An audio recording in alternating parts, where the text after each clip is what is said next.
కమల పిల్లలు కావాలా? ఎందుకు? చూడ్డానికి ముద్దుగా ఉంటారు అండ్ ఒకేసారి ప్రెగ్నెన్సీ అవుతే సరిపోద్ది, మళ్ళీ మళ్ళీ ప్రెగ్నెంట్ అవ్వక్కర్లేదు అనే కదా. రండి, మీ అందరికీ కమల పిల్లలు ఎలా పుట్టాలో సీక్రెట్ ట్రిక్ ఒకటి చెప్తాను. ఏం చేస్తారంటే, జంటగా ఉండే అట్టిపండు తీసుకుని తినండి, కమల పిల్లలు పుడతారు. ఏంటి నిజం అనుకుంటున్నారా? సరే రండి, నిజం చెప్తా ఇప్పుడు. కమల పిల్లలు ట్విన్స్ కావాలి అంటే ఎటువంటి చిట్కాలు లేవు. ట్విన్స్ జనరల్ గా ఫ్యామిలీ హిస్టరీ బట్టి ఉంటుంది.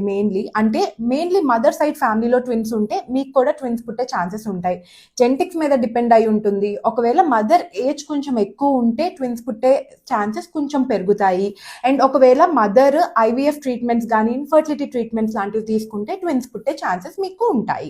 జాగ్రత్తగా వినండి. అన్నిటికంటే మోస్ట్ డిఫికల్ట్ అయిన pregnancy twins pregnancy, triplets pregnancy. అంటే ఎంతమంది పిల్లల లోపల ఉంటే అంత కాంప్లికేటెడ్ గా మీ ప్రెగ్నెన్సీ ఉండబోతుంది. మదర్ కి ప్రెగ్నెన్సీలోని బ్లడ్ ప్రెషర్ ఇష్యూస్ వచ్చే ఛాన్సెస్ ఉంటుంది, షుగర్ పెరిగే ఛాన్సెస్ ఉంటుంది. మెయిన్ ఇంపార్టెంట్, నెలలు నిండే ముందే పిల్లలు పుట్టేసే ఛాన్సెస్ ఉంటుంది. దీనివల్ల పిల్లల్ని ఎన్ఎస్యూలో పెట్టి వెంటిలేటర్ లో పెట్టి బరువు తక్కువగా పిల్లలు పుట్టే ఛాన్సెస్ చాలా ఎక్కువ ఉంటుంది. ట్విన్స్ ఎంత క్యూట్ గా మీకు అనిపించినా ఎప్పుడైనా సింగిల్ ప్రెగ్నెన్సీయే బెటర్. సో అతిగా ఆశించకుండా దేవుడిచ్చేది యాక్సెప్ట్ చేయడం నేర్చుకోండి. బై.